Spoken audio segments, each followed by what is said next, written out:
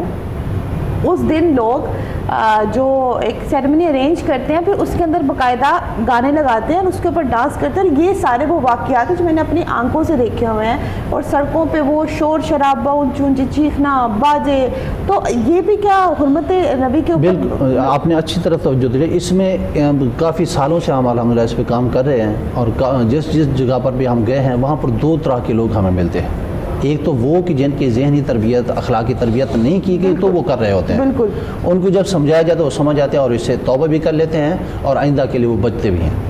دوسرے وہ لوگ ہوتے ہیں کہ جنہوں نے شو بازی کرنی ہوتی ہے اور لوگوں کو حرام کام کی طرف خوب تو وہ مبتلا ہوتے ہی ہوتے ہیں، دوسروں کو بھی اس میں مبتلا کرنا ہوتا ہے اور اس پر فخر کرتے ہیں، جناب اسیہ کی طرح وہ کی طرح۔ بالکل، کیا ایسے لوگوں کو کیا سزا دینی چاہیے؟ ایسے لوگوں کو گستاخی میں بات کر رہے ہیں نا آپ، اس کے گستاخی کی بات کر رہے ہیں، تو گستاخی تو یہ سب سے بڑی ہوتی ہے کہ ایک وہ دن جس دن آپ صلی اللہ علیہ وسلم کا ظہور ہوا، آپ کے اپنے بچے کا ظہور ہوتا ہے، پیدا ہوتا ہے آپ کا بچہ، تو آپ بڑا وہ کیا نام ہے اہتمام کرتے ہیں بچہ تنگ نہ ہو، اور جس کی وجہ سے کائنات بنی ہے، اور اس کے لیے آپ کیا کر رہے ہیں، اس ذات کے لیے کیا کر رہے ہیں؟ اس حوالے سے ڈاکٹر صاحب میں گزارش یہ کروں گا کہ ضرورت جہاں پر ہے یہاں پر اداروں کی انتہائی اہم ذمہ داری بنتی ہے کہ ہمارے جو ادارے ہیں، ہماری جو ہے وہ ریاست ہے، یہ ریاستی ذمہ داریاں ہیں. یا علماء جو ہے اپنے اپنے مقامات پر، یا میڈیا ہے، آپ اپنی جگہ پر کوشش کرتے ہیں، ہم اپنی جگہ پر کوشش کرتے ہیں. یہاں پر جو پاورفل جو کوشش ہے وہ آپ کی ریاست کی ہوتی ہے. اب داتا حضور دیکھ لیں، وہاں پر کوشش کی گئی تو اب وہاں پر جو ہے معاملات جو ہے کنٹرول میں ہیں. خواتین کا علیحدہ سسٹم ہے، مردوں کا علیحدہ سسٹم ہے، اور یہ کوشش ہے اور ریاست کی کوشش سے ہوا.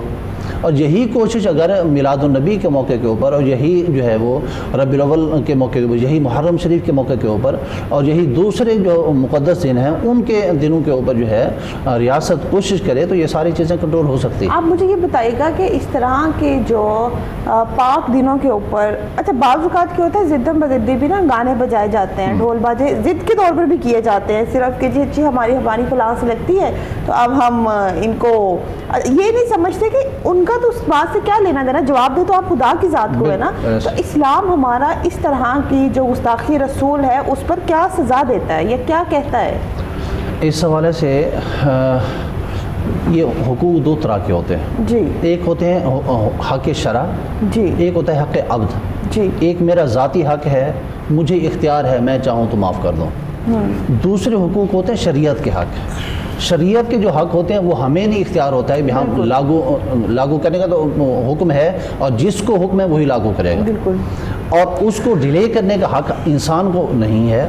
تو اس حوالے سے شریعت نے ہر جرم کی سزا منتخب اور مقرر کی ہے، اور اس جرم کی سزا جو ہے دینے کے لیے بھی ادارے موجود ہیں. یہ نہیں کہ ہر بندہ خود مادر پدر آزاد ہے اور خود ہی سزا جزا کا سلسلہ شروع کرتا، تو یہ تو پھر جنگل کا قانون ہو جائے. تو ادارے جہاں پر موجود ہیں، اداروں کی ذمہ داری بنتی ہے کہ جس جرم کی جو سزا ہے اس کو بلا تاخیر جو ہے وہ کیفر کردار تک پہنچایا جائے اور سزائیں دی جائیں. جب آپ اس طرح کے مواقع کے اوپر جو لوگ جو ہے وہ جرم کرتے ہیں اور سزائیں ان کو نہیں دی جاتی ہیں، پھر لوگ اشتعال کے اندر آ کر پھر قانون کو ہاتھ میں لیتے ہیں. بالکل. نہیں، ہمارا اشتعال میں آنا بنتا کیوں ہے؟ پہلے یہ دیکھ لیا جائے کہ آیا ہم اس لیول کے مسلمان ہیں کہ ہم اسے سزا دے سکیں؟ ہم نے صبح فجر کی نماز تو پڑھی نہیں ہوتی، اگلی نماز کا ٹائم ہوتا ہے اور ہم وہاں لڑ رہے ہوتے ہیں، گالیاں ہم لوگ دے رہے ہوتے ہیں، فضولیات ہم لوگ بول رہے ہوتے ہیں. تو ہم لوگ اس لیول کے مسلمان ہیں کہ ہم اگلے کو سزا دے سکیں؟ اس حوالے سے اہم بات یہ ہے کہ ہمارا ذاتی عمل جو ہے دو طرح کا ہے. ایک تو وہ عمل کہ ہم عبادات اس انداز میں نہیں کرتے ہیں. ہماری جو ایمان کی آخری حد ہے وہ یہ ہے کہ کم از کم یہ کہ اللہ اور اللہ کے رسول اور مقدس جو ہستیاں ہیں ان کی شان کے اندر بھی کوئی نازیبہ حرکت ہوتی ہے کہ ہم بھی اس کے اوپر خاموشی کا مظاہرہ کرتے ہیں. بالکل نہیں، کیونکہ دیکھیں ہمارے دیکھیں بات ہے کہ میں بات خاموشی کی بات نہیں ہے. میں بات واضح ایک منٹ میں بات یہاں پہ واضح کر لوں. ہمارا عبادت گزار نہ ہونا، ہمارا باکردار نہ ہونا، یہ علیحدہ میٹر ہے.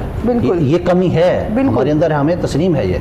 لیکن اس کا یہ مطلب قطعی نہیں ہے کہ نبی کی گستاخی ہمارے سامنے ہوتی رہے، ہمارے اداروں کے سامنے ہوتے رہے، ہمارے ادارے بھی خاموش رہے اور ہم بھی خاموش رہے. یہ قطع نہیں ہے. اس کا مطلب تو پھر یہ ہوا نا، ہم چونکہ اچھے مسلمان نہیں ہیں لہذا کافر جو مرضی پھر جو گستاخی وہاں پہ ہوئی اس کی کیا سزا ہے وہی بتائیے نا. پھر آپ میں گزارش کر دوں. اس حوالے سے پھر مستشرقین نے جو کام کیے ہیں اور اس کے مقابلے میں ہمارے جو اسکالرز نے، ہمارے جو علم کی دنیا کے لوگوں نے، ہیروز نے جو کام کیا ہے، پھر تو ان کو نہیں کرنا چاہیے تھا، اس لیے کہ ہم تو باکردار نہیں ہیں. بالکل. تو ہمارا باکردار بااخلاق نہ ہونا یہ ایک کمی ہے، واقعی ہے، اس کو ہم تسلیم کرتے ہیں. بٹ یہ سیپریٹ ہے نا، اس کو ہم حق و باطل کی پہچان میں نہیں مکس کر سکتے. باقی اس کا مطلب یہ قطعاً نہیں ہے کہ جو مرضی جو کرتا رہے جناب ہم تو کچھ نہیں کر سکتے ہیں یہاں پر. اچھا، اب یہ کہ سزا دینا وہ میرا جہاں تک تعلق ہے، میں اگر کسی عہدے کے اوپر ہوں اور میرے اختیار کے اندر ہے کہ اس جرم کی سزا میرے ذمہ ہے کہ میں دوں، تو مجھے دینی چاہیے. وہ ہماری عدلیہ ہے، ہمارے دوسرے ادارے ہیں. تو یہ ادارے اس لیے بنائے جاتے ہیں کہ جو جرم ان کے پاس مجرم کو بھی لے جایا جائے اور اصول و ضوابط کے مطابق، قوانین کے مطابق جو ہے ان کی جو سزائیں اس جرم کی بنتی ہیں ان کو دی جائیں. جی. یہ نہیں کہ ہم خود جو ہے وہ عدالت بھی خود ہوں گے اور جج بھی خود ہوں گے اور مجرم بھی ہم خود ہی پکڑیں گے اور سزا بھی ہم خود ہی دیں گے، ایسا نہیں. بالکل. یہاں پہ ایک امام زین العابدین علیہ السلام کا ایک فرمان ہے کہ اگر تم کوئی ظلم یا گناہ ہوتے ہوئے دیکھو تو اس کو اپنے ہاتھ سے روکو، اگر نہیں روک سکتے تو اپنی زبان سے روکو، یعنی اسے منع کر کے روکو، اگر وہ بھی نہیں روک سکتے تو ایٹ لیسٹ اس کو اپنے دل میں برا جانو. تو اب میرا اس کے اوپر جو نظریہ ہے، میں بالکل ڈاکٹر عمیر کی بات کو بڑی کرتی ہوں، لیکن جو ہر انسان کی اپنی رائے ہوتی ہے، میرا اس میں اپنا یہی نظریہ ہوتا ہے. میں ہمیشہ یہی کہتی ہوں کہ آپ کسی کو بالکل وہ سکھا نہیں سکتے ہیں، بالکل وہ جھوڑ کے کہہ نہیں سکتے کہ you should to do it نا، کہ لیکن ہم اس طرح نہیں کر سکتے. لیکن ایٹ لیسٹ ہمارا اتنا بنتا ہے کہ ہمیں اچھے اور برے کی پہچان، اگر ہم اچھے برے، علامہ عمران عباس مزاری بڑی اچھی بات کرتے ہیں، وہ کہتے ہیں اگر آپ کو اچھے برے کی پہچان بھی نہیں نا، پھر ہم منافق ہو جاتے ہیں. تو وہ اس منافقت سے اچھا ہے کہ ہم اچھے برے کی پہچان رکھیں. ہم اس بات کو یقیناً جو غلط ہو رہا ہے، جہاں پہ ہم دیکھ رہے ہیں کہ گستاخی رسول ہے یا مقدس مقامات کی، کسی کا بھی ہو، کسی بھی مذہب کا ہو، ہمیں اس کی عزت احترام ہم پہ واجب ہے. جیسے ہم لوگ ڈیزرو کرتے ہیں، ہم لوگ یہ چاہتے ہیں کہ ہمارے مقدس مقامات کو کوئی دیکھے مت، کوئی ان کے بارے میں کوئی حرکت مت کرے. لیکن افسوس کی بات کہ ہم کسی سے کیا گلا کریں گے، کسی کو کیا غلط کہیں گے. ہمارے اپنے ہی لوگ جب یہ سب کریں گے تو کسی پہ گلا کرنا تو بڑی دور کی بات ہوتی ہے. مفتی صاحب، یہ ہے کہ ایک گستاخی کر رہا ہے غیر مسلم، جس کو پتہ کچھ نہیں ہے، جس کی وہ تڑپ نہیں ہے، جس کو وہ لگن نہیں ہے اسلام کے ساتھ. ایک گستاخی کر رہا ہے ایک مسلمان، اس میں کیا کہیں گے؟ غیر مسلم کے لیے کیا حکم ہے، مسلمان کے لیے کیا حکم ہے؟ اس حوالے سے میں یہ گزارش کروں گا، کوئی مسلمان کر رہا ہے یا غیر مسلم کر رہا ہے، جو سزا جس جرم کی ہے وہ دونوں کے لیے ہے. یہ نہیں کہ مسلمان جو کرے گا تو اس کے لیے معافی ہے، غیر مسلم کرے گا تو اس کے لیے سزا ہے، ایسا نہیں. جو جرم ہے اس جرم کی جو سزا ہے وہ دونوں کے لیے ایکول ہے. ایک بات. دوسری بات یہ کہ آپ بات کر رہے ہیں ہم اچھے ہیں، ہم برے ہیں تو دوسروں کو اچھائی، اس ذہن میں رکھیں. ہم جب کسی اچھائی کی دعوت دوسرے کو دیتے ہیں، ہم اچھا کام نہیں بھی کر رہے ہوتے ہیں نا، تو ہمیں دعوت دینے کا ثواب ملتا ہے. جی جی. ہم اچھا کام وہ نہیں بھی کریں تب بھی ہمیں ثواب ملتا ہے. اس لیے کہ نبی علیہ الصلوۃ والسلام کی حدیث مبارکہ ہے کہ نیکی کی طرف بلانا بھی نیکی کرنے کی طرح ہے. بے شک. اس لیے ہمیں اس وجہ سے کوئی بھی اچھی بات دوسروں سے چھپا کے نہیں رکھنی چاہیے کہ جناب ہم اچھے نہیں ہیں تو نہیں. میرا یہ نہیں تھا کہ ہم اچھے ہیں نہیں ہیں. میری جو میں جو چیز سوچ رہا ہوں کہ ہم لوگ خود تو گستاخی کے مرتکب ہیں. اب جو واقعات ہوتے ہیں، ابھی 10 واقعہ نکال لیتے ہیں، تو اس میں گستاخی کی کس نے ہے؟ مسلمان نے. گستاخی بیسیکلی یہ ہے کہ ہم ان کی بات نہیں مان رہے. میں یہاں پہ ایک بات کرنا چاہوں گی، جیسے آپ گستاخی کی بات کر رہے ہیں، اگر ہم گستاخی سے آئیں اور مسلمانوں سے آئیں تو سب سے بڑی گستاخی کربلا میں ہوئی تھی، اور دیکھا جائے تو وہ سب مسلمان ہی تھے. وہاں پہ کوئی ہندو نہیں تھا، کوئی مشرک نہیں تھا، کوئی غیر اسلام نہیں تھا. ہاں کرسچن وہ ضرور تھے جو بعد میں مدد کے لیے پہنچے. لیکن اگر گستاخی کی مقدس کی بات کی جائے تو اس سے بڑی توہین رسالت پوری دنیا میں نہیں، اور آج تک اسلام کی ہسٹری میں نہیں ہوئی ہے. اب اس کا نتیجہ دیکھیں. آج کوئی چاہتا ہے کہ اپنے بیٹے کا نام رکھے، کیسا نتیجہ ہے نا. یہی بات ہے، ہمیں نمازیں روزوں سے تو مطلب ہی نہیں ہے کسی کی. بالکل صحیح کہہ رہے ہیں. اور دوسرا آپ بات کر رہے تھے. میں بات یہ کہہ رہا تھا کہ جس طرح ہم واقعات دیکھ لیں نا، گستاخی کے اصل مرتکب کون ہے؟ ہم تو مسلمان ہیں. گستاخی ڈیفینیشن نکال کے دیکھیں، گستاخی ہے کیا؟ اچھا، ہمیں یہ دیکھنا چاہیے کہ جب تک آپ صلی اللہ علیہ وسلم کی ہدایت ہے، جو انہوں نے ایک بات ہے جو حدیث انہوں نے بیان کی، ہم اس پہ عمل تو نہیں کر رہے، تو یہ ہم گستاخ نہیں ہیں. اس حوالے سے میں گزارش بالکل. یہ مفتی صاحب میں سوری معذرت آپ کو انٹرپٹ کر رہی ہوں، یہ ٹاپک ہمارا چلتا رہے گا کیونکہ نبی پاک کی جو ناموس کے لیے آج شاید ہم لوگ بات کر رہے ہیں، وہ ہم اس بات کو ڈسکس کرتے رہیں گے. لیکن یہاں پہ وقت ہوا ایک بریک کا. بریک کے بعد ملتے ہیں. دیکھتے رہیے گا پروگرام ادائے رمضان.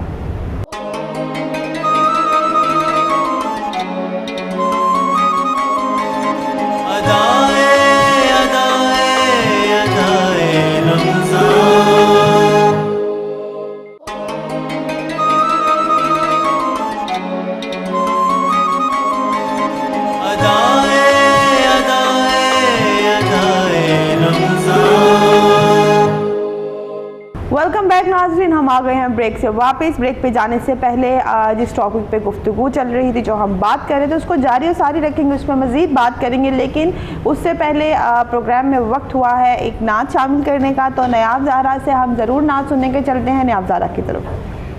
جس کو خدا نے بھیجا اپنا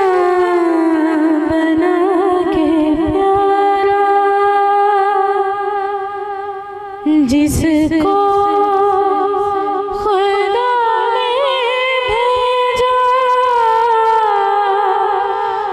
اپنا بنا کے پیارا، ایک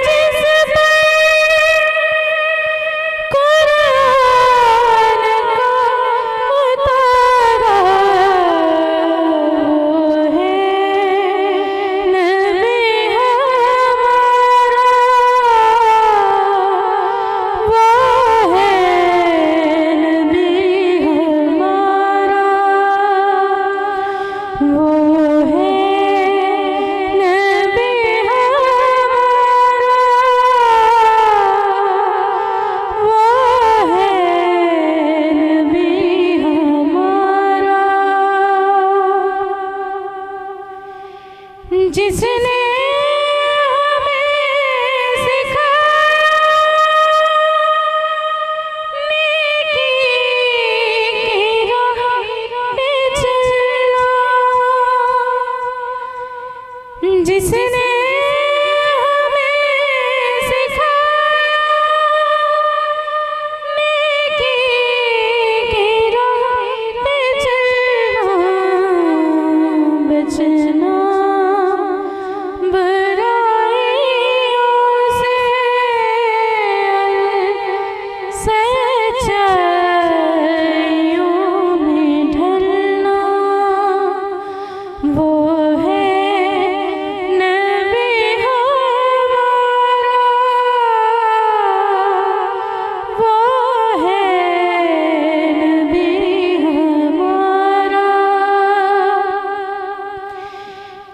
جس نے ہماری دنیا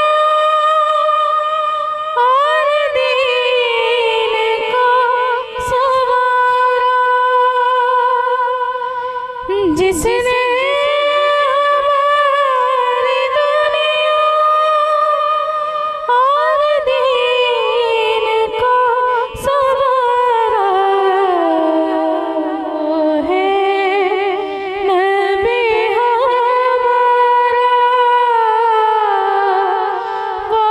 ہے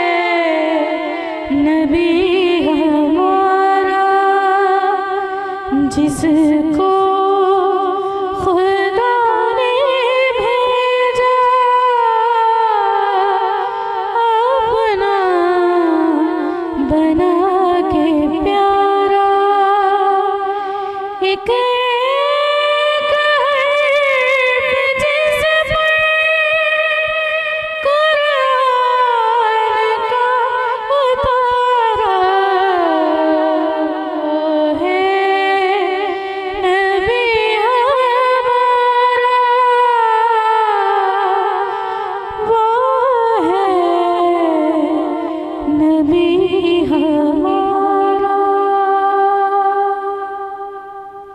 سبحان بہت اللہ، بہت خوب. مفتی صاحب چلتے ہیں ہم اپنے ٹاپک طرف. میرا خیال ہے ڈاکٹر عمیر کا جی آخری وقت ایک سوال تھا. مفتی صاحب جو بیسک جس طرح ابھی ایک واقعہ ہوا کچھ دن پہلے، ایک جو تھا نان مسلم، اس کو آپ نے جس طرح اس کو مار دیا گیا، تو کیا اگر ہم ایک بندے کو پتہ ہی نہیں ہے، ہم اس جگہ پہ جا کے کاروباری جگہ پہ کوئی کام کی جگہ پہ جا کے ہم کوئی ہسٹریکر جو اسلامی حوالے سے چسپاں کرتے ہیں تو اس کو ہم ریموو کرتے ہیں، اور کیا اس پہ بھی گستاخی رسول ہے؟ نہیں، اس حوالے سے گزارش یہ ہے، گستاخی رسول یہ ایک انتہائی حساس ترین، نبی علیہ السلام کی عزت و ناموس انتہائی حساس ترین معاملہ ہے. جی جی. بعض اوقات ایسا بھی ہوتا ہے کہ کوئی بندہ جو ہے وہ ارادہ نہیں ہوتا، گستاخی کرنے کا ارادہ نہیں ہوتا، لیکن یہ ایسا حساس معاملہ ہے کہ اس میں ارادے یا نیت کا کوئی دخل ہی نہیں کہ جناب میرا ارادہ نہیں تھا، میری تو یہ نیت نہیں تھی، اس وجہ سے یہ ہوا، یا مجھے اس کا پتہ نہیں تھا. پتہ جب نہیں تھا تو پھر آپ نے اس پر بات کیوں کی؟ ایک بات یہ ہے. دوسری بات یہ ہے کہ جن لوگوں سے اس طرح کے معاملات ہو جاتے ہیں اور ان کی سزائیں پھر بجائے اس کے کہ ہمارے ادارے دیں عوام الناس دینا شروع کر دیتے ہیں، یہ پہلے سے زیادہ خطرناک بات ہے۔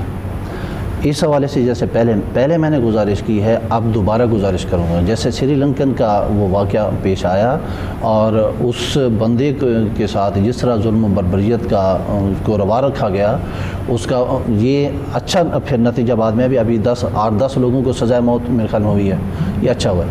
یہ اس طرح یہ لمیٹڈ ٹائم کے اندر رہتے ہوئے جب فیصلے عدالتیں ہمارے ادارے کرتے ہیں، پھر اس طرح کے کام نہیں ہوتے ہیں۔ اور اسی طرح نبی علیہ الصلوۃ والسلام کی آپ ہسٹری میں جائیں اور نبی علیہ الصلوۃ والسلام کی پاکستان کے اندر جو گستاخیاں ہوئیں، ان لوگوں کو بجائے اس کے کہ عدالتیں ہماری سزائیں دے چکی ہیں، بعد میں جو ہے وہ ہمارے بعض دوسرے عناصر جو بیچ میں پڑھ کے اس طرح ان لوگوں کو جو ہے ہماری عدالتوں کے خلاف جا کر ان کو نکال دیتے ہیں۔ جب اس طرح کے معاملات ہوتے ہیں، پھر یہ لوگ قانون کو ہاتھ میں لینا اپنے اوپر فرض سمجھ لیتے ہیں۔ اس لیے اس طرح کے قانون کو جو کراس کرنے کے لیے، قانون جو اپنے ہاتھ میں نہ لینے کے لیے ضروری ہے کہ ہمارے جو ادارے ہیں وہ موقع ہی نہ دیں کسی کو بھی وہ قانون ہاتھ میں لے، بر وقت انصاف اشتعال میں آ جاتے ہیں، اچانک کوئی بات سنتے ہیں، ہم لوگ یہ دیکھتے نہیں ہیں کہ اس کا جو شک اس وجہ بیک گراؤنڈ اس کی کیا ہے، کس وجہ سے یہ واقعہ پیش آیا، یعنی کہ ہم لوگوں کے اندر صبر نامی بھی چیز کوئی نہیں ہے۔ اس حوالے سے جب ہم قرآن سے دور ہوتے جائیں گے، دین سے دور ہوتے جائیں گے، تب تک اس طرح کے مسائل آئیں گے۔ قرآن کریم نے ہمیں اس حوالے سے بتا دیا کہ یا ایھا الذین آمنوا اذا جاءکم فاسق بنبأ فتبینوا ان تصیبوا قوما بجہالۃ۔ یہاں پہ قرآن نے ہمیں یہ سکھایا کہ جب تمہارے پاس کوئی خبر آتی ہے تو اس خبر کو صرف سن کے ہی عمل درآمد نہ شروع کر دو، بلکہ اس کی ریسرچ کرو، اس کو تحقیق سے دیکھو، تحقیق کرو اس کے۔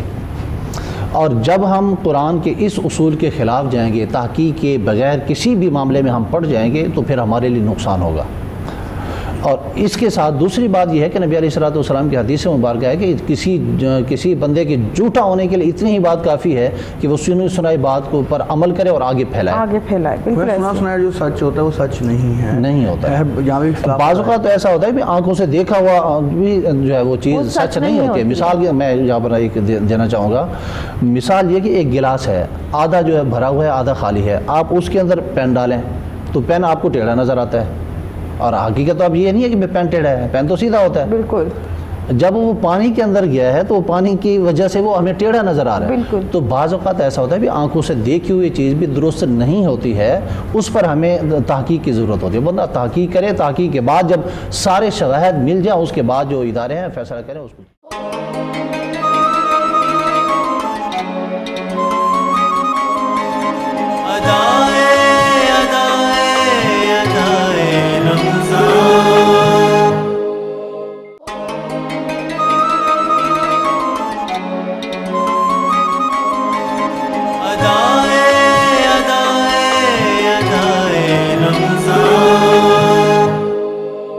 ویلکم بیک ٹرانسلیٹ، ہم آ گئے ہیں بریک سے واپس، اور بریک پہ جانے سے پہلے جو ہماری بات چل رہی تھی، خیر یہ ایک لمبا ٹاپک ہے، اس کو اب میرا خیال ہے ابھی ہم مفتی صاحب سے اگلے ٹاپک کی طرف جائیں گے۔ ہم آج ڈسکس کرتے ہیں، اور کیونکہ رمضان بالکل مکمل ہونے کے قریب ہے، 2 یا 3 دن ہی رہ گئے، وہی بات ہے منڈے اور ٹیوزڈے والی لڑائی چل رہی ہے سب کی، تو ہم بات کریں گے آج، ویسے بھی جمعۃ الوداع تھا تو تھوڑی سی اس بارے میں بھی بات کریں گے، گزر گیا ہے، اور فطرانے کی بھی بات کریں گے، لیکن اس سے پہلے میں نیاب زہرا سے چاہوں گی کہ وہ کوئی کلام یا نعت جو بھی ہمیں سنانا چاہیں۔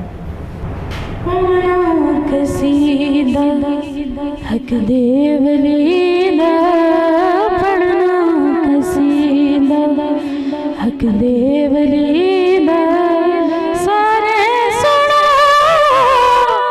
رل کے سنو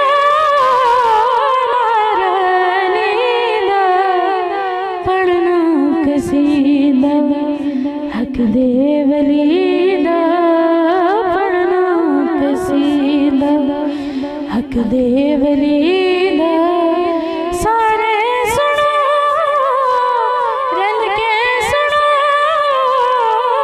نارنیدہ پڑھنا، قصیدہ حق دے ولیدہ پڑھنا، قصیدہ مولا تو میرا میرا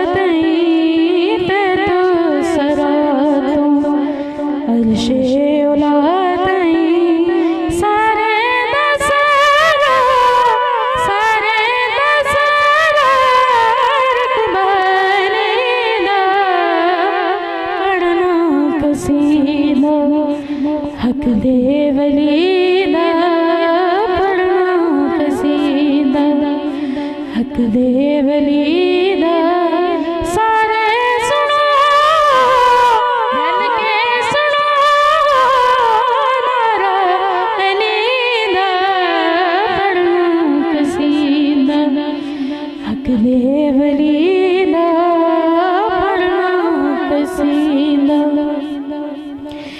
ایک عام بال ایک خاص بال ایک عام بال ایک خاص بال جڑا خاص بال زہرا بلال جڑا خاص بال زہرا بلال نیزے پہ چڑھ کے قرآن سنایا نیزے پہ چڑھ کے قرآن سنایا سب نو پڑھایا سب نو پڑھایا کلمہ نبی دا پڑھنا قصیدہ حق دے ولی دا پڑھنا قصیدہ حق دے ولی دا سارے سنو رل کے سنو نعرہ علی دا پڑھنا قصیدہ حق دے ولی دا پڑھنا قصیدہ سبحان اللہ. بہت خوب بہت خوب. مفتی صاحب ہم بات کر رہے تھے فطرانے پہ اور جمعۃ الوداع پہ، تو جیسے کہ ہم تھوڑی سی ڈسکس کرتے ہیں جمعۃ الوداع پہ کہ آج کیونکہ ہم سب جانتے ہیں کہ رمضان تقریباً مکمل ہے اور آج آخری جمعۃ الوداع تھا ہمارے ساتھ کہ ہم اس کا آج کا جو روزہ تھا تو اس کی جو فضیلت تھی جمعۃ الوداع کی، اس کا لوگوں کے اندر نا ایک وہ بھی بڑا ہوتا ہے، کیا کہہ سکتے ہیں اس کو، پریشانی سے ایک عجیب سا کچھ فیل ہے، سینٹی سا انسان ہوتا ہے، تو اس کی ایک تو فضیلت بہت زیادہ ہے. تھوڑا سا اس کے حوالے سے بتائیے گا اور فطرانے کا بھی بتائیے گا. کہا جاتا ہے کہ فطرانہ کچھ دیر پہلے دے دینے سے زیادہ ثواب ہوتا ہے بجائے اس کے کہ آپ اینڈ ٹائم پر یا نماز سے پہلے، تو اس کے بارے میں آپ کیا کہتے ہیں؟ جی دو باتیں آپ نے کی ہیں. اس حوالے سے میں گزارش یہ کروں گا کہ جمعۃ الوداع رمضان کا آخری جمعہ، یقیناً ہر مومن کا دل اس پر غمزدہ ہوتا ہے کہ اللہ کا مہمان آیا اور اپنی رحمتیں، برکتیں، بخششیں اور نوازشیں لٹاتا ہوا اب وہ واپسی کی تیاری ہے. افسوس اس چیز کا ہوتا ہے کہ یہ مہمان آیا لیکن ہم نے اس کی صحیح معنی میں قدر نہ کی. بالکل. جس کی عزت اور وقار تو ہمارے ذہن میں ہو لیکن اس طرح ہم پروٹوکول نہ دے پائیں. یقیناً یہ ہمارے دل کے اندر اخلاقی طور پر بھی ہوتا ہے بھی ہمارا مہمان آیا یار، ہم نے اس کی صحیح معنوں میں میزبانی ہم کر نہیں پائے. جاتے ہوئے ہم اسے کہتے ہیں یار معاف کر دینا، آپ کے عزت اور وقار، مقام و مرتبے کے مطابق ہم آپ کا خیال نہیں رکھ پائے. تو لہٰذا رمضان مبارک بھی یہ عظیم ترین جو ہے وہ ایک اللہ کی طرف سے تحفہ ہے جو ہمارے پاس آتا ہے. یہ اگلے سال بھی آئے گا. دل غمزدہ اس بات پر ہوتا ہے کہ اگلے سال یہ تو آئے گا، نہیں معلوم ہم ہوں گے کہ نہیں ہوں گے. کیا تو اس بات پر جو ہے، اور دوسری بات یہ ہے کہ رمضان المبارک میں جتنی اللہ رب العزت کرم نوازیاں فرماتا ہے اور اپنے بندوں کو جہنم سے نجات عطا فرماتا ہے، اپنے محبوب کے غلاموں کو جنتوں کے ٹکٹ عطا فرماتا ہے، جتنے رمضان کے علاوہ ایام کے اندر ہوتے ہیں اس سے کہیں بڑھ کر آخری جمعہ میں ہوتا ہے. اور اس سے بھی بڑھ کر جو چاند رات جس کو ہم ضائع کر دیتے ہیں، یہ اہم ترین بات جو ہمارے ہم سے شاید مس ہو رہی تھی، چاند رات کو ہم بازاروں میں گزار دیتے ہیں، شاپنگ میں گزار دیتے ہیں اور شیطانی کاموں کے اندر ہم مبتلا ہو کے گزار دیتے ہیں. وہ ایسی رات ہے کہ جس میں پورا رمضان جتنی اللہ تعالیٰ کی کرم نوازیاں ہوتی ہیں اس سے کہیں بڑھ کر اس رات میں ہوتی ہے. تو اس رات کو بھی ہمیں اہتمام کے ساتھ اللہ کی رضا کے لیے گزارنا چاہیے، اچھے کاموں میں گزارنا چاہیے. دوسری بات آپ نے کہ صدقہ فطر کے حوالے سے، صدقہ فطر جو ہے ہر مسلمان کے اوپر لازم ہے، واجب ہے ہر مسلمان کے اوپر کہ جو نصاب کی ملکیت رکھتا ہو یا یہ اچھا نصاب کے حوالے سے بھی میں گزارش کرتا چلوں، زکوٰۃ کی ادائیگی کے لیے ضروری یہ ہے کہ وہ نصاب کا مالک ہو اور اس نصاب کے اوپر سال بھی گزر جائے. فطرانے کے لیے یہ شرط نہیں ہے. فطرانے کے لیے اتنا ہی کافی ہے کہ وہ نصاب کا مالک ہو. نصاب کے حوالے سے اس سال جو اسٹیٹ بینک نے جو جاری کیا ہے نصاب وہ 88,900 کم و بیش 20-30 روپے ہے. تو جس بندے کے پاس اتنی رقم ہو وہ بے شک آج ہی ہو تو اس کے اوپر صدقہ فطر جو ہے وہ ادا کرنا لازم ہوگا. کہ اچھا اب یہاں پر دوسری بات یہ ہے کہ کچھ بچے ایسے ہوتے ہیں جو ہمارے ساتھ ہوتے ہیں، بالغ ہوتے ہیں، کمانے والے ہوتے ہیں، کچھ وہ ہوتے ہیں کہ جو کمانے والے نہیں ہوتے ہیں، تو ان کا صدقہ فطر کون ادا کرے؟ اسی طرح بیوی ہے یا میاں ہے تو کیا بیوی میاں کا یا میاں بیوی کا صدقہ، اور اسی طرح ماں باپ اپنی اولاد کا صدقہ فطر، اس کے حوالے سے ذرا میں گزارش کرنا چاہوں گا. والدین اپنی نابالغ اولاد کا صدقہ فطر ادا کریں گے، اور اسی طرح بالغ اولاد بھی جو کمانے والی نہیں ہے ان کا صدقہ فطر بھی ماں باپ ادا کریں گے. ایسی اولاد کی جو کمانے والی ہے وہ خود اپنا صدقہ فطر ادا کرنا چاہتے ہیں تو وہ کریں، بلکہ ان کو کرنا چاہیے. اور ماں باپ کا بھی وہ ادا کرنا چاہتے ہیں، ان کو بتا دیں بھی آپ کی طرف سے میں پیش کر رہا ہوں تو آپ کا یعنی کہتے ہیں گھر کا جو سربراہ ہے وہ ادا کرتے، جو گھر کا سربراہ ہے وہ بیٹا بنا ہے یا باپ ہے. بالکل کر سکتے ہیں، بتا دیں تاکہ ان کو بھی کنفرم ہو جائے بھی ہماری طرف سے صدقہ فطر ادا ہو. اسی طرح جو ہے بیوی ہے وہ خود صاحب نصاب ہے اور مالکہ ہے نصاب کی، تو اس کے اوپر علیحدہ سے جو ہے وہ اور نصاب زکوٰۃ کا اگر اس کے پاس موجود ہے تو اس کے اوپر علیحدہ سے. اچھا یہ بھی عجیب بات ہمارے یہاں ہوتی ہے کہ گھر کے اندر ہم 7 لوگ ہیں، 10 لوگ ہیں، جتنے بھی ہیں، ہر بندہ مالدار ہے، صاحب نصاب ہے. اب گھر میں سے ایک بندہ زکوٰۃ ادا کرے باقیوں کی چھٹی، ایسا نہیں ہے. گھر کا سربراہ جو ہے وہ صاحب نصاب ہے تو اس کے اوپر علیحدہ سے زکوٰۃ لازم ہوگی. بیوی ہے اس کے پاس بھی نصاب ہے تو علیحدہ سے اس کو ادا کرنا ہوگا. تو صدقہ فطر جو ہے وہ سربراہ اپنے گھر والوں سب کی طرف سے ادا کر سکتے ہیں. کب ادا کیا جائے؟ بہن نے اچھا سوال کیا اس حوالے سے، اور اچھی بات ہے کہ ہم جناب عید الفطر کے دن ہی جا کر ہم لوگوں کو تلاش کریں گے اور دیں گے، کیا فائدہ؟ بالکل ہونا تو یہ چاہیے نا کہ ہم زکوٰۃ دے رہے ہوں یا صدقہ فطر دے رہے ہوں، ہم ایسے موقع کے اوپر دیں کہ جب ہم ساری مسلمان جو ہے امت ہے خوشیاں منا رہی ہو تو یہ اس طرح کے غرباء بھی ہماری ان خوشیوں کے اندر شریک ہوں. ایسے موقع کے اوپر ہمیں ان کو پیش کرنا چاہیے، اور وہ موقع صادر عید سے پہلے کا ہوتا ہے. اور اگر کسی نے پہلے ادا نہیں کیا تو بعد میں بھی اس سے ختم نہیں ہو جاتا بھی ساکت ہو اب تو ٹائم گزر گیا اب نہیں ادا کریں گے. نہیں، ایسا نہیں ہے، ان کے ذمہ رہے گا جب تک کہ ادا نہیں کریں گے. عید کے دن بھی ہم ادا کر سکتے ہیں اس کو؟ عید کے دن بھی آپ ادا کر سکتے ہیں، نماز کے بعد بھی ادا کر سکتے ہیں، اگرچہ یہ غلط ٹائم ہے، صبح ہی آپ ادا کر لیں، عید کی نماز پر جانے سے پہلے ادا کر لیں. یہ ہے کہ آپ پہلے ادا کر دیں، اگر آپ نہیں کر بھول جاتے ہیں تو پھر آپ عید کی نماز سے پہلے ادا کر دیں. پہلے ادا کر دیں. اگر عید کی نماز سے پہلے بھی ادا آپ نے نہیں کیا تو بعد میں بھی آپ دیں گے. یہ سب ان صورتوں میں ہے کہ آپ کسی وجہ سے نہیں کر پائے، جان بوجھ کے صورت نہیں ہے، کسی وجہ سے اگر آپ نہیں کر پائے. میں یہاں پہ یہ پوچھنا چاہوں گی، جیسے کئی ایسے جو بچے گھر میں ہوتے ہیں یا لڑکے ہوتے ہیں جو بالغ بھی ہوتے ہیں اور وہ جان بوجھ کے کوئی کام نہیں کرتے ہیں یا وہ کرنا نہیں چاہتے ہیں، تو کیا وہ ان کا بھی فطر پھر ان کے پیرنٹس دیں گے؟ ان کے اوپر لازم ہے؟ ان کا بھی ان کے والدین کے ذمہ رہے گا، کیونکہ وہ والدین کے زیر کفالت ہیں.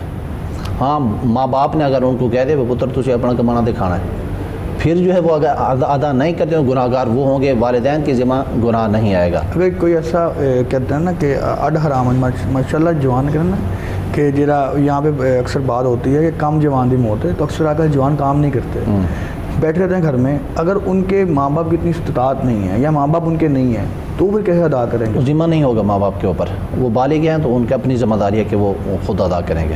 اچھا یہ بتائیے لاگو نہیں ہے وہ کتنا دینا چاہیے؟ میرے ذہن میں بھی یہی آ رہا تھا کہ کتنا دینا چاہیے. دینا یہ ہوتا ہے کہ ہم جتنا مرضی آ جائے دے دیں، ایسا نہیں ہوتا. یہ شریعت نے اس کو مقرر کیا ہے، اور وہ جو مقرر کیا ہے وہ گندم کو مقرر کیا، جو کو مقرر کیا، کشمش کو مقرر کیا ہے.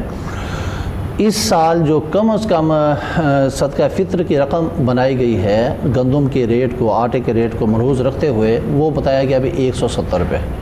170 پہ فی پرسن پہ فطر ہے جو اس میں دینا ہے. اور ہمارے جامعہ نمیہ کا جو فتویٰ ہے یہ 120 روپے کہا گیا. اور جامعہ نمیہ کراچی کا مفتی اعظم پاکستان مفتی منیب صاحب کے جو جامعہ کا فتویٰ ہے وہ 170 روپے کہا گیا. ٹھیک ہے.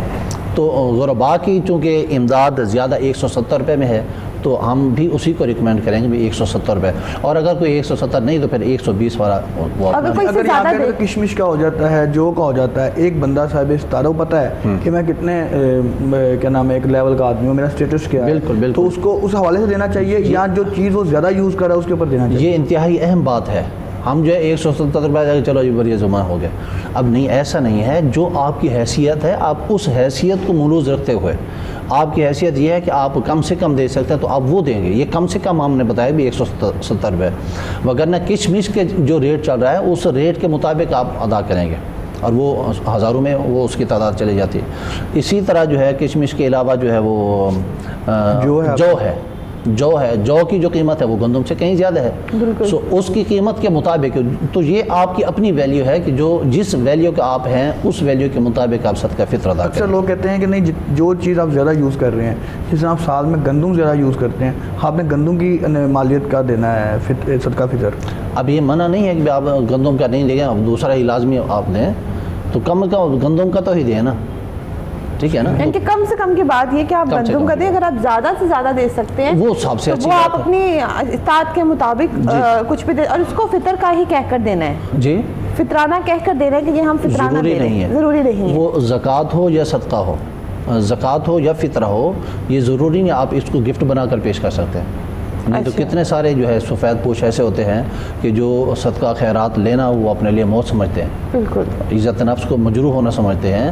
اور ہمارے ہاں بھی صورتحال کیا ہے آج کل آپ دیکھتے ہیں دروازوں کے اوپر لمبی لمبی لائنیں لگی ہوئی ہیں اور دھوپ ہے، اور کیا بوڑھے کیا خواتین عزت نفس مجروح ہو رہی ہوتی ہیں ان کی، تو آپ گفٹ کے طور پر بھی بنا کر ان کو پیش کر سکتے ہیں. اچھا یہ بتائیں کہ اگر کچھ بچے ہوتے ہیں جو عید کی نماز سے پہلے پیدا ہو جاتے ہیں، مطلب عید چاند رات پہ کیا ان پہ بھی صدقہ؟ بالکل ان کے اوپر بھی لازم ہوگا. وہی اچھا یہاں پہ بالغ نابالغ کی وہ کیا ریشو سیم ہوگی، کتنے ہی پیسے پر پرسن دینے ہیں؟ بالکل پر پرسن دینا پڑے. اچھا کوئی گیسٹ آیا ہوتا ہے گھر میں، جیسے اکثر عید پہ آ جاتے ہیں، عید سے ایک دن پہلے آ جاتے ہیں، تو ان کو جو کیا صدقہ فطر ہوگا وہ گھر کے سربراہ فرض ہوگا؟ نہیں، وہ مہمانوں کا نہیں ہے. مہمان جو ہے وہ آپ کی ذمہ داری نہیں ہے، مہمان اپنا خود ادا کریں گے. ہاں آپ کو محبت چوکی ہے کچھ تو ٹھیک ہے آپ تو آپ اپنی مرضی سے کر سکتے ہیں. جی اچھا ان کو بتا دیں. ایک یہاں پہ کچھ کیا نام ہے جمعۃ الوداع کے حوالے سے اکثر لوگ جو ہوتے ہیں عام جمعوں میں اتنی تیاری نہیں کرتے، اتنی ذرا وہ کیا نام ہے نا کہ بن سنور کے نہیں جاتے، تو جمعۃ الوداع میں جاتے ہیں اور اکثر کیا کرتے ہیں پھلانگتے ہوئے جا رہے ہوتے ہیں، چھلانگے مارتے ہوئے جا رہے ہوتے ہیں، آتے لیٹ ہیں چھلانگے مارتے ہوئے جاتے ہیں. ان کے بارے میں کیا کہیں؟ چلیں اچھی بات ہے، دیر آیت درست آیت، نہ آنے سے تو بہتر ہے، آئے تو ہے نا. اور اللہ رب العزت کی رحمت کے دروازے ہر وقت کھلے ہوئے ہیں. ان کا چھلانگے مار کے جانا اچھی بات نہیں، چھلانگے مگانا تو اچھی بات نہیں، آنا اچھی بات ہے. یعنی کہ اگر لیٹ آیا پر آیا تو ہے نا. میرا جو کویسچن ہے کہ جو لوگ میں آپ سمجھاؤں آپ کی بات کو کہ پھلانگتے ہوئے جانا، پھلانگنا تو ویسے ہی شریعت نے منع کیا ہے. بالکل آپ کو جس جگہ پر جگہ ملتی ہے جمعہ کے دن آپ اینڈ میں اگر آئے ہیں تو آپ اینڈ میں آ کر بیٹھیں. پھلانگنے کی ویسے ہی اللہ کے محبوب علیہ الصلوۃ والسلام نے اس کی بہت وعیدیں نازل فرمائی ہیں، یہاں تک کہ سخت قسم کے جملے بھی ان کے لیے اس طرح کے لوگوں کے لیے بیان کیے گئے ہیں. جی بہرحال آنا اچھی بات ہے، پھلانگتے ہوئے آنا بری بات ہے. اچھا اگر آج بھی ایک واقعہ ہوا تھا نماز جمعہ کے اندر، ہم نماز پڑھ رہے تھے تو میرے ساتھ بچہ کھڑا ہوا تھا، پیچھے سے بزرگ آئے ہیں ماشاءاللہ بڑی اچھی داڑھی تھی ان کی، آتے سارے بچے کو پیچھے سے پکڑا ہے، چل تو پیچھے چلنا، کیا یہ کرنا جائز؟ اس حوالے سے گزارش یہ ہے کہ بچے مختلف نوعیت کے ہوتے ہیں. شریعت نے ہمیں جو صف بندی کا طریقہ دیا وہ یہ کہ بھی پہلے مرد ہوں، پھر خواتین ہوں، پھر جو ہے وہ خنسا ہوں، اس کے بعد اینڈ میں بچے ہوں.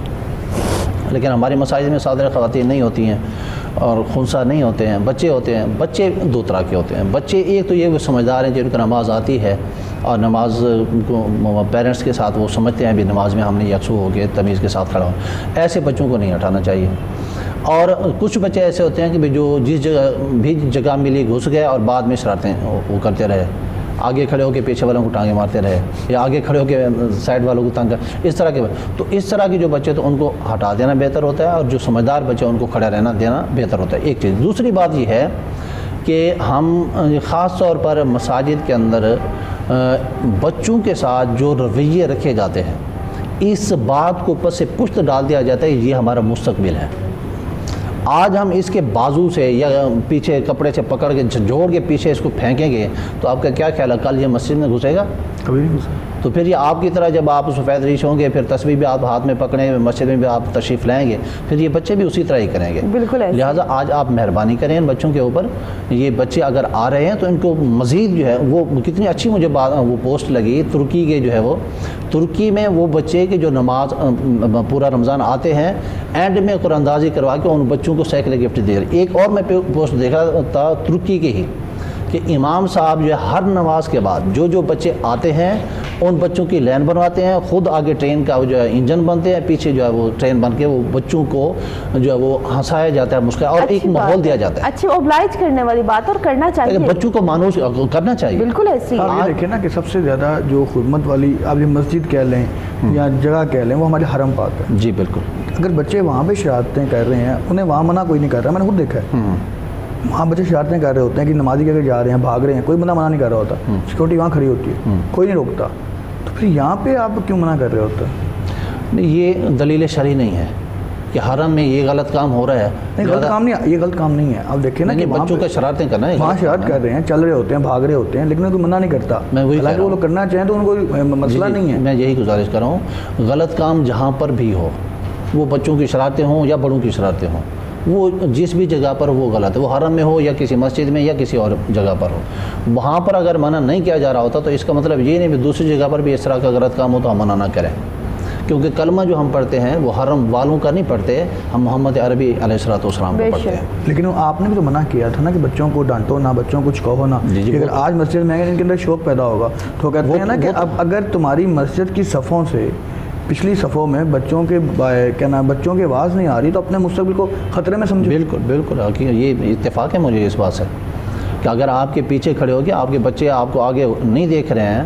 اور مجھے بڑی اچھی بات لگی ایک بزرگ کی، انہوں نے کہا بھی بچوں کی صفیں آپ پیچھے کیوں بناتے ہیں، بچے ساتھ کیوں نہیں آپ کھڑے کرتے ہیں؟ وہ کہا بھی اس لیے تاکہ بچے بڑوں کو دیکھیں گے عبادت کیسے کی جاتی ہے، دیکھ کے پھر مستقبل پہ اسی انداز میں وہ عبادت کریں.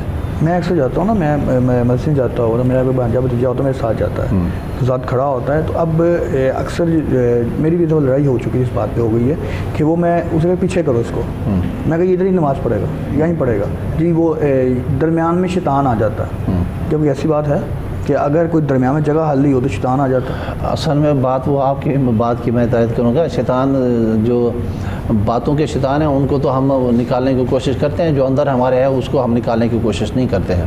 اگر بات ایسی ہی ہے کہ درمیان میں شیطان آ جاتا ہے تو نماز میں کھڑے ہو کر جو ہمارے ذہنوں کے اندر چل رہا ہوتا ہے وہ کوئی اسے کوئی بالکل وہ شیطانیت نہیں ہے تو اور کیا ہے. اکثر ہم لوگ کرتے ہیں نا کہ بچہ جو کوئی بھی کام بھاگنا جائے ہے اس کو حکمت عملی کے ساتھ، بچوں کی اگر ہم نے اصلاح بھی کرنی ہے تو حکمت عملی کے ساتھ کریں، ایسے انداز میں کریں کہ ان بچوں کا لگاؤ مسجد کے ساتھ رہے، دینی جگہوں کے ساتھ لگے رہے. اور اگر ہم یہ رویہ اپنائیں گے جس طرح آپ بتا رہے ہیں لوگوں کے رویے، تو اس طرح تو ہم اپنے واقعی میں مستقبل کو خطرے میں ڈال بچے تو بڑی پیاری چیز ہے. اگر ہم میرا پھر واقعات ایسے ہی رونما ہوتے ہیں جس موقع اور جس ٹاپک کے اوپر آپ نے گفتگو کی، مسجد نبوی کے اندر موجود ہیں، پھر کس طرح کی آوازیں جو ہم نکال رہے ہیں، اس لیے کہ مسجد کے تقدس کو پہلے سمجھایا ہوتا تو شاید نہ ہوتا. ہم تربیت کر رہے ہیں بچے کی، وہ کہتے ہیں پہلے 7 سال میں جو آپ بچے کے دماغ میں ڈالیں گے، یہ میڈیکلی پروف ہو گیا ہوا نا کہ آپ بچے کے دماغ میں جو ڈالیں گے وہی سیکھے گا، اس کے بعد ساری زندگی وہی کرے گا. تو کیا ہم اگر بچے کو جو 4-5 سال کا بچہ ہے گھر میں پتہ ہے اس نے شرارتیں کرنی ہیں تو مسجد میں جا کے کہوں گا سکون سے بیٹھ تو جائے گا. اگر وہ ساتھ کھڑا نماز پڑھ رہا ہے، میرا نہیں خیال کہ اس میں کوئی مذائقہ ہے. نہیں، میرا خیال یہ ہے کہ وہ بچہ کہ جو گھر میں شرارتیں کرتا ہے اور ہم اس لیے مسجد میں بھیج دیں گے وہاں پہ جا کے ٹھیک ہو جائے گا، یہ اس سے میں اتفاق نہیں کرتا. میں اتفاق اس بات پہ کروں گا کہ گھر میں آپ وہ بچہ ہو تو بچپن سے ہی آپ اس کو اپنے ساتھ قرآن کی تلاوت میں بٹھائیں، اپنی نماز پڑھنے ہوئے بالکل اس کا پہلے وہ مائنڈ بلڈ کریں تاکہ مسجد میں جا کے ٹھیک رہے. گھر میں آپ اس کے ذہن سازی کریں تاکہ جب وہ مسجد میں جائے تو اس کو پہلے سے آداب. بالکل صحیح بات. اچھا بڑا یہ ہوتا ہے کہ آج کل نا پیرنٹس کا یہ ہے کہ اچھا جی بچہ گھر میں تنگ کر یہ کر مدرسے ڈال دو، حفظ کرنے ڈال دو. وہ ہوتا کیا ہے، وہ گھر والے اپنی جان چھڑوا کے مدرسے والوں کی جان کو عذاب ڈال دیتے، وہ بیچارے اسی کو بھگتنے میں ان کا سارا ٹائم نکل جاتا ہے. تو یہ بڑا ضروری ہے کہ گھر سے بچے کا مائنڈ بلڈ اپ ایسا کرنا چاہیے کہ وہ جس جگہ پر بھی جائے وہ وہاں پر جا کے وہ مینرزم شو کرے کہ ہمارے پیرنٹس نے ہمیں کیا سکھایا ہے. جی بالکل اہم بات کی ہے آپ نے، اور توجہ بھی ایک اور طرف بھی میری چلی گئی ہے. جو ذہین ترین بچے ہیں وہ ہم نے ڈالنے ہیں انگلش میڈیم اسکولز کے اندر، اداروں کے اندر. اور جو بالکل چٹ قسم کے بچے ہیں وہ مولوی صاحب نے دے آؤ جی بالکل صحیح بات. خدا کا خوف کر رہے ہیں آپ. دین کے ساتھ اتنی محبت آپ کرتے ہیں کہ جو بچہ آپ کے کنٹرول میں نہیں آتا, جو بچہ آپ کے نظر میں کسی کام کا نہیں ہے, وہ دین کے کام آئے گا. بالکل. تو میں خود اپنی جو الحمدللہ میرے جو ذہین ترین بچے تھے وہ میں نے دین کی طرف ڈالے, اور ارادہ یہی ہے. اب اس کا مطلب یہ قطع نہیں ہے کہ دنیا کی تعلیم آپ نہیں دیں, دنیا کی تعلیم بھی ہم دیں گے, لیکن ہم سے جو اللہ کی بارگاہ میں پوچھا جائے گا وہ یہ پوچھا جائے کہ آپ اچھے انسان بنے تھے, آپ دیندار ہوں اچھے انسان نہ ہوں, آپ دنیا دار ہوں اچھے انسان نہ ہوں, بالکل آپ دنیا دار بھی ہوں اچھے انسان بھی ہوں, آپ دیندار ہوں تو بھی اچھے انسان ہوں, آپ قرآن کے حافظ ہوں, عالم ہوں, قاری ہوں, مفتی ہوں, ڈاکٹر ہوں, پی ایچ ڈی ہوں, جو مرضی ہوں, آپ اچھے انسان بھی ساتھ ہوں. اس لیے جہاں پر ہم اپنے بچوں کو مہنگے ترین اداروں میں پڑھائیں, ذہین بچوں کو پڑھائیں, وہاں پر یہ بھی اپنے ذہن کے اندر رکھیں کہ کل ہم نے اللہ کی بارگاہ میں حاضر ہونا ہے, پیش ہونا ہے. وہاں پر جا کر یہ اولاد جو ہے ہمارے پاس اللہ کی نعمتیں ہیں, بالکل اس نعمت کا ہم نے اللہ کی بارگاہ میں جواب دہ ہونا ہے. اے اللہ تو نے یہ ہمیں نعمت دی تھی, اس نعمت کو ہم نے اس انداز میں اس کی تربیت کی ہے کہ یہ ہمیں آج فخر ہے کہ ہم تیری بارگاہ میں ان کی وجہ سے سرخرو ہو رہے ہیں. اچھا میں مفتی صاحب یہاں پہ آپ نے بڑی اچھی ایک بات کی, میں یہاں پہ آپ سے یہ پوچھنا چاہوں گی, روز محشر والدین سے بھی اولاد کے حقوق کا سوال و جواب ہوں گے؟ بالکل ہوں گے, بالکل پوچھا جائے گا کہ آپ نے ان کو کیسے بلڈ کیا, ان کے لیے کیا کیا, اور بچوں سے بھی والدین کے پوچھے جائیں گے. بالکل یہ ایک فیکٹ ہے. ابھی یہ جو چیز آ رہی ہے کہ ہم تربیت نہیں کرتے, مین کہ ہم بچے کو اٹھا دیتے ہیں, 3-4 سال کا بچہ ہے, وہ بیچارہ اسکول میں جا کے کیا کرے گا, ہم مدرسے میں جا کے وہ کیا کرے گا, جس آپ کی بات کہہ رہے ہیں. تو وہ بہتر نہیں کہ باپ مسجد میں جا اس کو ساتھ لے جائے, باپ کے زیر سایہ وہ تربیت اس کی صحیح ہو جائے گی. ہمارے پاس جتنے بھی پیرنٹس آتے ہیں نا, میں ان کو یہی تجویز دیتا ہوں. بچے کم عمر ہوتے ہیں اور ان بچوں کی تربیت کا موقع یہ ہوتا ہے بھی وہ ماں باپ اپنے سائے میں رکھ کر ان کی تربیت کرے, لیکن ایسا ہوتا نہیں ہے. میں لوگوں کو یہی جو ہے وہ جو دوست ہیں ملنے جلنے والے اور جو بچے ہمارے پاس لاتے ہیں, ہم ان کو یہی کہتے ہیں کہ بھائی یہ عمر بچے کی ایسی ہے کہ اس کو آپ اپنے پاس رکھیں, ہمارے پاس پڑھنے کے لیے بھیجیں, پڑھ کے بچہ دوبارہ آپ کے پاس آئے. بالکل. روزانہ کی بنیاد پر آپ کے بچوں کے ساتھ میٹنگ ہو, شام کو آپ بچوں کے ساتھ بیٹھیں اور ان سے پوچھیں صبح سے شام تک بیٹے کیسے معاملات چلے ہیں. لیکن ہمارے ہاں کیا ہوتا ہے, ہم کہتے ہیں بس بچے ہم نے پیدا کر لیں, یہ ہمارا احسان کافی ہے, باقی یہ جانے مولوی صاحب جانے, مسجد کے امام جانے, سکول کے ادارے جانے وغیرہ وغیرہ. اور اچھا ایک یہاں پہ یہ بھی بڑی چیز ہوتی ہے کہ کسی ایک ہی پیرنٹس کے اوپر نا, ایک ہی پیرنٹ کے اوپر بچے کو ڈیپینڈ کر دیا جاتا ہے. اگر سم ٹائمز یہ دیکھنے میں آتا ہے اگر ماں ہے تو جسٹ ماں ہی پوچھ رہی ہے, اس کی اسکولنگ بھی دیکھ رہی ہے, اس کی دینی تعلیم بھی دیکھ رہی ہے, سب وہ کر رہی ہے, اور اکثر آپ باپ کو پوچھنے کی کس کلاس میں تو شاید پتہ بھی نہیں ہوگا. اور کہیں جگہوں پہ ایسے بھی ہے کہ سارا بلڈ جو ہے وہ باپ ہی کر رہا ہے, ہر چیز کا اس کو پتہ ہوتا ہے, ہر نالج اس کو ہوتی ہے, اور ماں کو کچھ بھی نہیں پتہ ہوتا. تو آپ کو نہیں لگتا کہ اگر یہ دونوں ہی بچے کو براٹ اپ گھر سے مائنڈ بلڈ اپ کریں مل کر, اور اگر آپ نے یہ بڑی اچھی بات کی کہ بچے کو پوچھنا چاہیے کہ آپ نے صبح سے لے کر شام تک کیا کیا, پھر یہی ہوتا ہے کہ وہ بچے بتاتے نہیں ہیں, پھر آگے جا کے وہ چیزیں غلط شکلوں میں اختیار ہو جاتی ہیں. بالکل ایسے ہی ہے, بالکل ایسا ہی ہے. اور اس حوالے سے مزید میں جو بات کروں گا وہ یہ ہے کہ ایک تو بات یہ ہے کہ باپ جو ہے وہ تربیت کر رہا ہوتا ہے, بعض اوقات ماں بہت اچھی تربیت کر رہی ہوتی ہے. بالکل. یہاں پر جو مین پوائنٹ ہے وہ یہ ہے کہ باپ کے اندر جو اچھی باتیں ہیں اور وہ بچوں کو سکھا رہا ہے تو ماں دیکھے اور اس پر امپلیمنٹ کروائے. بالکل. اسی طرح ماں کے اندر جو اچھی عادتیں ہیں وہ بچوں کو کہہ رہی ہے تو باپ کے اوپر لازم ہے کہ وہ خود بھی ان باتوں کو لے اور بچوں کو عمل کروائے. بالکل ایسے ہی ہے. یہاں پہ مسائل پیدا تب ہوتے ہیں کہ جب ماں کے اندر اچھی بات ہوتی ہے اور بچوں کی تربیت وہ کر رہی ہوتی ہے, باپ اس کو فوراً سٹاپ کر دیتا ہے. یا اسی طرح باپ کے اندر کوئی اچھی بات ہوتی ہے, بچوں کی تربیت وہ کر رہا ہوتا ہے اور اسی دوران ماں آ کے سٹاپ کروا دیتی ہے. تو یہاں پر یہ بات سمجھنے والی ہے دونوں ماں کے لیے بھی باپ کے لیے بھی کہ وہ جس کے اندر جو اچھی باتیں ہیں وہ بے شک علیحدہ بیٹھ کے بچوں کے لیے سوچیں بھی میں یہ کرنے والا ہوں, آپ نے یہ کرنا ہے. بالکل. تو جب ایسا ہوتا ہے تو پھر بچوں کی تربیت بھی اچھی ہوتی ہے اور مستقبل میں پھر ان کے قابل فخر اولادیں بنتی ہیں. بالکل صحیح بات. اور وہ اولادیں کہ جو میں نے پہلے بات کی بھی روزانہ کی بنیاد پر بیٹھ کر بچوں کے ساتھ میٹنگ کی جائے, ان کے ساتھ ٹائم گزارا جائے. جو بچے ماں باپ کے ساتھ بیٹھ کر شام کو سارا معاملہ ڈسکس کرتے ہیں وہ ہمیشہ کامیاب رہتے ہیں. اور جو بچے ماں باپ کے ساتھ شام کو بیٹھتے تو ہیں لیکن باتیں شیئر نہیں کرتے ہیں وہ مستقبل میں نقصان اٹھاتے ہیں. بالکل بالکل ٹھیک. مفتی صاحب نے بالکل بڑی اچھی بات بتائی اور یہ واقعی قابل غور بات ہے ڈاکٹر میں, جہاں تک میں سمجھتی بڑا ضروری ہے اس بات کے اوپر ہمیں غور و فکر کرنا. تو یہاں پہ ناظرین وقت ہوا ہے ہماری بریک کا, جو کہ بریک ہماری ہے افطار کے بعد کی, جس پر ڈاکٹر میں روزہ کھول کے سکون سے واپس آتے ہیں. تو تب تک کے لیے آپ دیکھ رہے کہ پروگرام مدائے رمضان. لیکن بریک پہ جانے سے پہلے میں ان دونوں بہنوں سے ریکویسٹ کروں گی ان میں سے جو بھی ہمیں کوئی بھی کلام سنانا چاہیں تو وہ پروگرام میں ہمیں کلام یا نعت سنائیں. یہ ہماری اپنی ذاتی نعت ہے, جیسے کہ پہلے نایاب زارا نے پڑھی, ماشاءاللہ سے جیتی ہے یہ اس کمپٹیشن میں. تو یہ پاکستان ٹیلی ویژن یہیں سے لاہور مرکز سے ہم لوگوں نے ریکارڈ کروائی ہیں. 3-4 نعتیں ہیں تو ان میں سے ایک نعت میں پیش کر رہی ہوں. گناہ گارا نو ہے تیرا سہارا یا رسول اللہ, گناہ گارا نو ہے تیرا سہارا یا رسول اللہ, تیرے بازو نہیں ہونا گزارا یا رسول اللہ, یا رسول اللہ, یا رسول اللہ, یا رسول اللہ, یا رسول اللہ, یا رسول اللہ, یا رسول اللہ, یا رسول اللہ, یا رسول اللہ.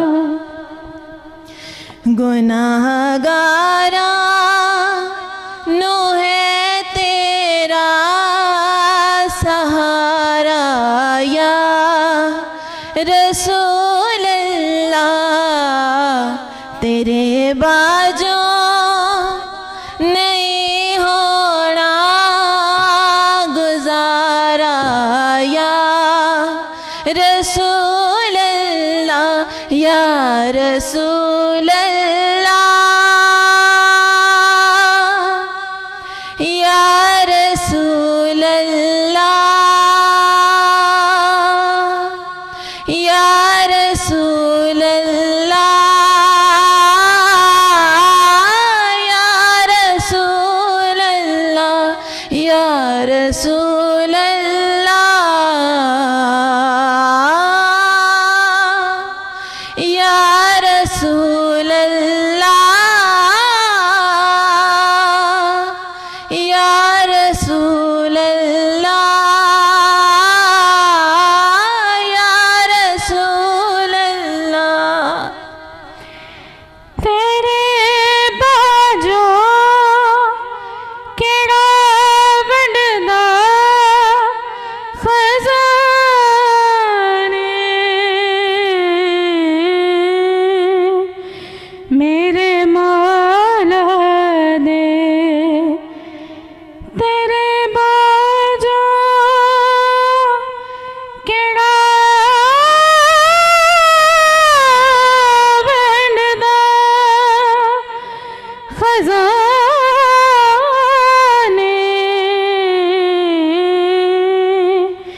میرے مولا دے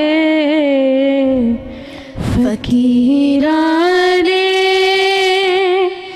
تیرا ملیا دوارا یا رسول اللہ, فقیراں نے تیرا